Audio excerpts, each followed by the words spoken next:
Under the Digital India Mission, India has contemplated foraying into the semiconductor manufacturing space for well more than a decade. But the aspiration remained elusive owing to a whole host of factors, including the need for large investments and incentives. Things seem to be finally coming together. The ongoing global semiconductor shortage has compelled countries to think about diversifying their supply chain and reducing dependence on a single supplier. India is looking to use this opportunity to reduce dependence and also position itself as a new semiconductor hub for the world. To achieve this goal, the government announced an incentive scheme for semiconductor manufacturers, promising fiscal sops worth 76,000 crore rupees. A handful of companies have been cleared. Key among them is the Vedanta Foxconn consortium. Now, in order to draw in the big players, the government will host Semicon India 2020 next week in Bengaluru. The conference will serve as the first roadshow in a series of roadshows that the government has planned to organize in the coming days. It's also set up a 17-member advisory committee headed by the Minister for METI to draw up the roadmap to make this goal realizable. Today, on the CNBC-TV18 Business 360 Town Hall, we bring together the key stakeholders to take stock of the measures taken and, more importantly, highlight what more needs to be done. Joining me on the program is Rajeev Chandrasekhar, the Minister for State of Electronics and Information Technology. Also with us, Vinod Dham, the founder and executive managing partner of the Indo-US Venture Partners. Of course, popularly called the father of the Pentium chip, Ajit Manocha, President and CEO of Semiconductor Equipment and Materials International, and Rajiv Kushu, Chairman of India Electronics and Semiconductor Association. Also with us, Satya Gupta, the CEO of Epic Foundation and advisor to the India Electronics and Semiconductor Association. Gentlemen, appreciate you joining us here on CNBC TV18. Mr. Chandrasekhar, let me start by asking you, a couple of days ago, you invoked the spirit of Amitabh Bachchan when you were in conversation with my colleague Ashmit Kumar, and you said, "Hamare paas market hai, consumers hai." But is that enough? And I want to start by talking to you about exactly that. We have toyed with the idea of pouring into semiconductors for well over a decade now. We've now put a policy in place. We've put incentives on the table. Is this going to be enough? Oh, I like that dialogue, and I use that on multiple occasions, Shireen. And I think in a lot of ways, when people who true to tradition, remain a bit cynical about India versus the West or India versus other traditional semiconductor and high-tech countries, I say to them that, look, this is a very different India. This is an India which has demonstrated in recent years a kind of capability and a kind of presence in the technology space that is really creating envy and admiration and respect all over the world. And it's unleashed, most importantly, an entrepreneurial spirit of the kind that we have never seen in the last 75 years. And, I've been an entrepreneur, and I can safely testify to the fact that we are today in the midst of something very, very unprecedented in India. Having said that, yes, I think we all understand that semiconductors require more than just intentions, ambitions, and being hopeful.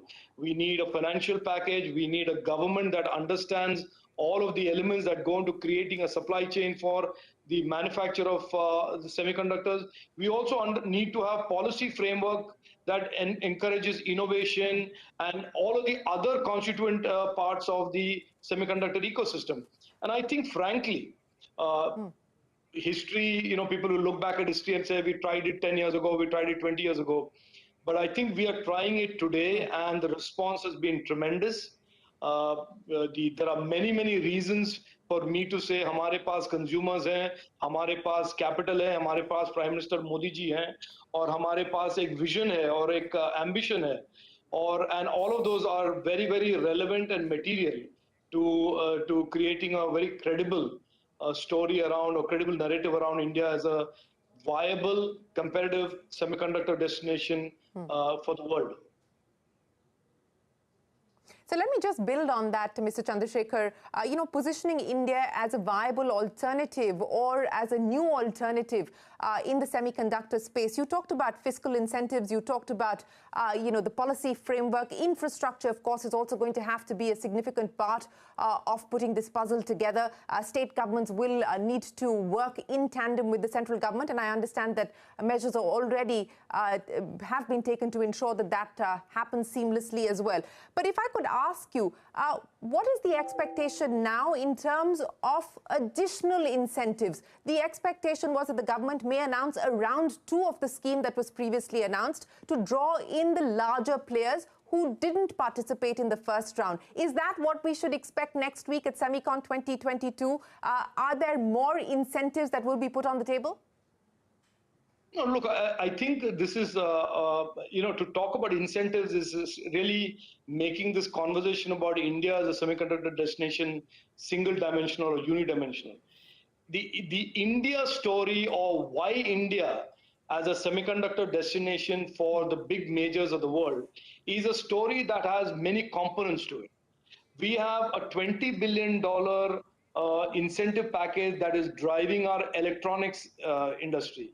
And as you heard the Prime Minister say recently in the World Economic Forum, India is making a serious effort to increase and grab market share in the global value chains for electronics as the post-COVID changes and shifts in the global value chains are occurring today. And you know the backstory to that. I don't need to tell you that.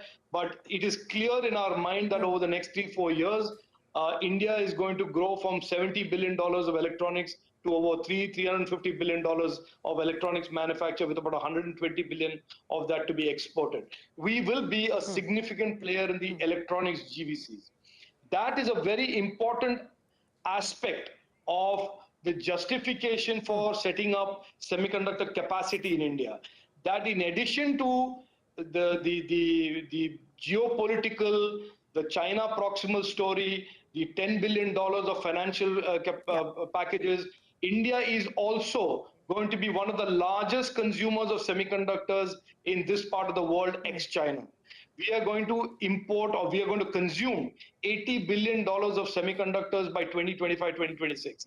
The digitization of our economy is today at an inflection point, and we are accelerating it. Automotive, mobility, 5G, 6G, all of these areas are going to create further downstream demand for digital products and therefore semiconductors. So the story for India is a very multi-dimensioned, multifaceted argument for semiconductor investment, Shireen. I wanted to make sure that you understood that, because this is not about competing with one country which has got $3 billion or $10 billion or $20 billion. We are a market. We are a technology innovation ecosystem for the semiconductor space. We are rapidly digitizing, and we have geopolitical and trust aspects that give us the tailwind to be a player in the GVCs for electronics and semiconductors.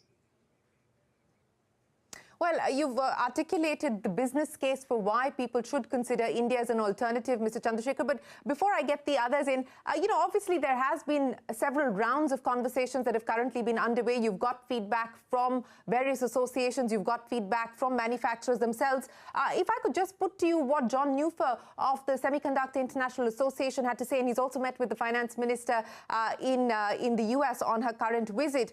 For instance, things like tariffs. He says for the semiconductor business, borderless experience is what manufacturers will look for. So things like tariffs will also need to be addressed. So I just want to understand, in terms of the way forward, what more we can expect in terms of measures to be taken. Look, I think anybody who today is investing in the semiconductor space in India can look forward to absolutely clearly, it's obvious, additional incentives from the states that attract their investment. So there will be one more round of incentives that will come from the states, clearly.